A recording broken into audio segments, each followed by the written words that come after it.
私は創始者石川二平という人から数えると7代目にあたります。この箱根というところは世界で有数な観光地ですけど、こういう産業をね、ぜひ紹介をしたいと思いまして、私が続けているわけですね。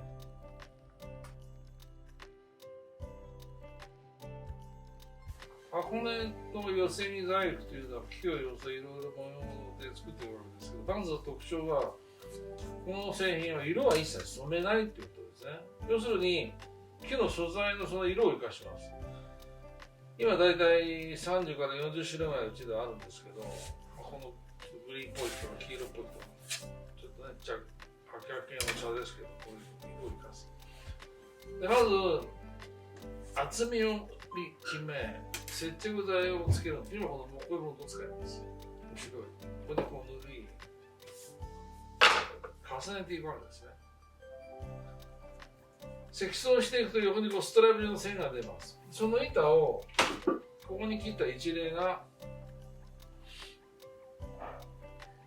角度というのはいろいろできますけど、この断面を見てもらうとこれは45度の角度。今これも機械化されていまして、丸いのこぎが斜めに回転をさせながら切り出していくわけ。45度で切っていきます。でこちらは平行に切れてあります。で互い違いに切ることにより、この断面を見てもらうとこの直角三角形、この部品に接着剤をつけながら組み立てていく正方形ができ、こちらは1枚反対逆につけます。弓矢の羽の形を、矢羽を作った間に接着剤をもちろん全部つけながら矢羽の形を作り、4箇所これが同じように組み立てていきます。そうすると矢羽ますってこういうのがこれで計12本の部品があと、この部分に正方形が入るんですけど、その計16本の部品でこの単一模様を作っていくんですね。で模様というのは当然角度を変えたり組み立て方とかによりいろいろな模様に変化していくんですね。で全部接着もちろんこれつけながらやるんですけど、でこれをこの2種類の柄があります。これを互い違いに8本まとめてこの状態になり、で断面を切り出す。長く作っていますから短く切れば全て同じ柄が出ますから、これをつなげ面積を広げていくんですね。で箱の下に、縦につなげるとこのように長くなるように、このように作った状態を幅の広い金で薄く削ります。だいたい厚みが 0.2 ミリ弱ぐらいにこのように薄くする技術を持っている。これが箱の漆の特徴です。もちろん木というのは色が違うのも分かるけど、硬い柔らかいがあったり縮んだり透けてしまったり削れない木もたくさんありますけどね、この薄くする技術を持っている。これが特徴で、これを板に木に貼り出来上がりません。もう貼ってしまうともう剥がれないソースを持つんですね。でこれどうやって削るかというと、ちょっとこれ市松の柄があります。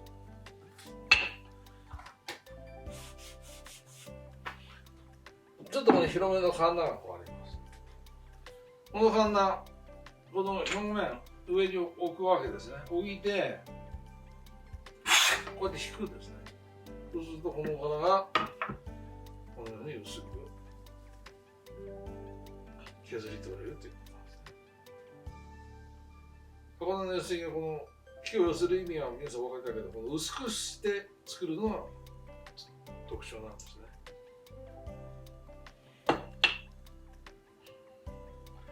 で寄せ木というのはそうですね、昔からある箱で有名な箱の秘密箱って箱ですね。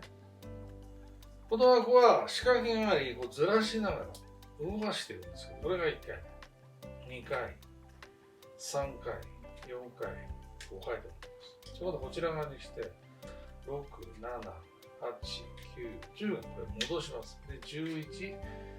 12回目で開くという、こういうことですね。この歴史も150年以上前からあると言われますけど、今、優しいのは4回から72回まで今ね、あります。こういう仕掛けの箱も、この箱根独特の製品です。そして、無垢の寄石っていうのがあります。このコースター見てもらうと裏返しの同じからです。今までここに貼ると言いましたけど、これはこの長く六角形に作った、ちょっと模様違いますけど、この状態をこの5ミリ厚ぐらいで切り出していくんですね。薄くしないで作る寄せ木のことを無垢の、寄せ木とか呼んでます。で、この丸くしてある加湿器。もちろんこの曲面にこの薄いのは貼れませんから、これも無垢の仲間でこの八角形の状態に寄せます。もちろん裏返しと同じからです。この状態をまだ6度にかけ回転させる。いや、回すんですよ。そして、こういう刃を、バイトと言いますけど、こけしを削ったり、コマを削るのと同じ、こう刃を当てながら丸く削り出すわけですね。これ自身。回転をさせます。でもちろん丸く削り出し、この表面というのは全部掘っていくしかないんですね。ですからこの平らな部分を全部これ削り掘っていくんで、この中が全部ゴミになってしまうんですね。ということは、ちょっとぶどまりが悪いですけど、要するにこの塊っていうこの大きいやつこれ1個しか取れてないっていう。でこれ横を見るとこれ丸くなってますと、この柄が出るのが特徴でして。やっぱりこれは接着剤が強くなり塗装がやっぱり良くなりこれができるようになります。今はラッカーニスではなくてポリウレタン系というのはお水お湯平気ですから洗うことができるんですね。で今お箸もできてますけど洗うこともでき、お酒を飲めたりお茶も飲めたりしコーヒーも飲めたりします。もちろんこのお茶筒も同じですね。中を見ると同じから全部掘っていくということです。無垢の寄せ木っていうのは戦後なんですね、主流に出来上がってきました。やっぱりこれは実用性を伴わない、昔これができなかったんですけどね。だからまだ戦後ですからまだ60年、70年の世界で、こちらは新しい製品の仲間に入ります。新しいと言われてもいいよ、こういう曲げたりする製品もできてるんですね。ちょっと一見印刷みたいに見えるかもしれませんけど、引っ張ると切れてしまう。もちろん曲げると弱いですけど、表面にラミネート加工というかいろんなフィルムみたいなのをかけます。そうすると引っ張って強さが出ますね。こういう断面が見える。これもちゃんときれいにしています。木造岩っていう技法、この絵は箱根の独特の技法を持ってまして、寄せ木のお店に並んでると、ちょっと誤解を招きやすいんですけど、寄せ木の絵ではなくまた別の技術を持ちます。木造岩って技法は字のごとくなんですけど、この岩っていう字が訓読みではめるなんですね。で木をかたどる、はめるっていうことで、この文字も書いたりしてるわけではないんですね。入れていくという。でまだちょっと信じられないかもしれませんけど、この絵は 100% 木でできていまして、この白い線、この鼻の細い線、黒い線、これも全て木です。でこの作り方をこれからお話をしますが、木工ミシン、この糸のこを使って切るんですね。ちょっと見えないでしょうけど、ここに刃が15、6本ついています。この工具で今学校にあり、小学生、中学生使います。電動で上下運動し、糸の子自身は上下運動して動きますが、板を動かすんですよね。ここに富士山の絵、芦ノ湖の景色があります。2枚引きと1枚引きとあるんですけど、ここにちょっとお話しするのは2枚一緒に切る切り方で、今外しますが、元はこの木なんですね。まずまだ雪が入ってません。夏の状態でまだ切れてなく見ていただき、この板にこれから雪を入れるんですけど、まず鉛筆とかで雪の形を表面に描くんですね。で後ろ側に雪を入れたいわけで、この白系の板後ろ側にこう貼り付ける。で2枚同時に切るんですが、まず糸のこう通します。で線を追っかけてずっと一緒切ります。そうすると後ろ側についた板が同時に切れて入れ替える。ここに入ってきますね。もちろん同じ形に切れるのは分かったでしょうけど、引き道が出まして、この厚みというのはどうしても無駄になる。切っていくところに通った分だけここに隙間が抜けてしまうため、傾斜ですね。これで台少し傾け、これを傾斜で切ります。一周回すと表と裏と大きさを変えまして、これ微妙に分かりづらいんですけど、後ろが大きいんですね。ということは直角に切ってしまうと同じ大きさですが、下を広げる、要は台形に入り、後ろから入った雪は前に出ないで止まるというわけですね。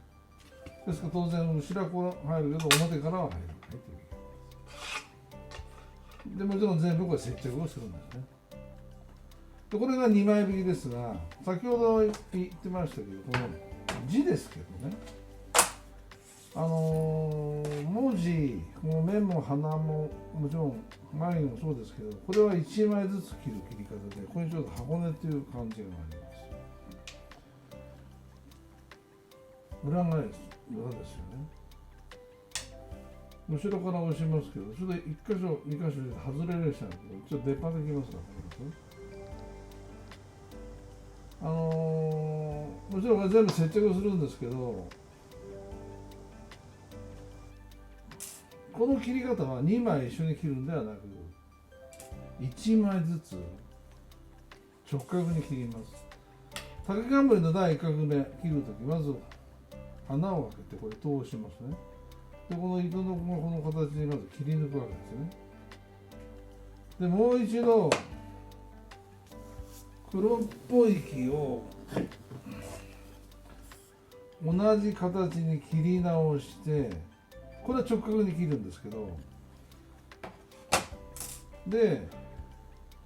接着剤をつけてここに入れていくっていう、これが象眼っていう意味なんですね。だからこの絵というのはもちろん貼ったり描いたみたいに皆さん見えるけど、この最初は1センチぐらいの厚いこの板の中に鳥居を入れるわけですね。で木も入れようとも入れたりして出来上がっていきます。でこれが全部出来上がったら接着剤で全部接着して、でこれを寄せ木と同様に幅の広いカンナで削るんですね。そうするとこの厚みでこの同じ絵が50枚ぐらいこのように薄くするということができましたね。今お見せしたこの箱根の手地がここに入ってますね。でこの状態ではもちろん弱いので、これを全て板に貼り出来上がっていく製品で、このように出来上がっていくことです。後ろはもちろんありませんよ。板に貼っているということですね。でこの絵は全て木でできて、木の色で表現をします。この細い線を見るとなおさら描いたように思われるけど、この白い線にしろこの花の線はこれちょっと小さいですけど、まつげが入ってますね。裏返しがこうなんですけど、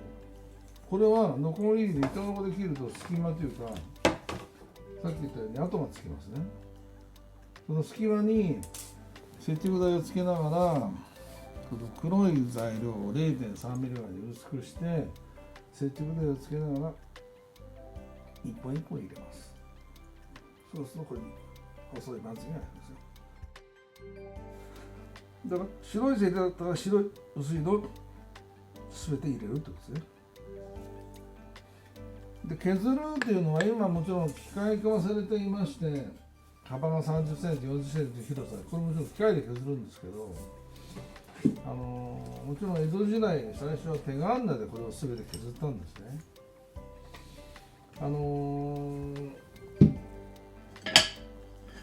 カンナというのはいろいろありまして、ちょっと幅の広いカンナでちょっと1枚削ってみせると分かるので、ここにかわいらしい猫のものがありますね。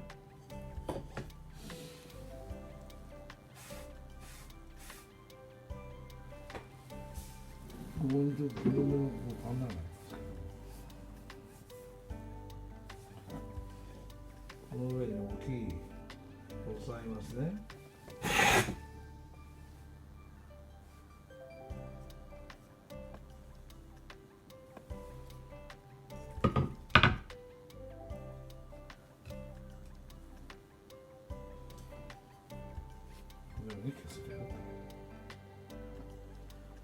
でもちろん薄い状態では弱いんでね、当然これが切れちゃいますけど、板に貼り、このように出来上がっていく製品。さっき見せたまつげですね。この絵は細いこの釣り糸も全て木でできているんですよ。この技術を象眼っていう木造眼って言います。よく見てもらうと、この着ている着物を見ても、これが一つ一つこう寄せ木の柄が入ってますね。うちは両方作ってますんで、このコラボされた作品ができるようになってます。これは全部手作りで作っている製品で、この絵になると大体1ヶ月半ぐらい。先ほどお見せしたこの箱根山だと3ヶ月ぐらい買って作るんですね。すべて木の色で表現をする。全部手作りの製品なんですよ。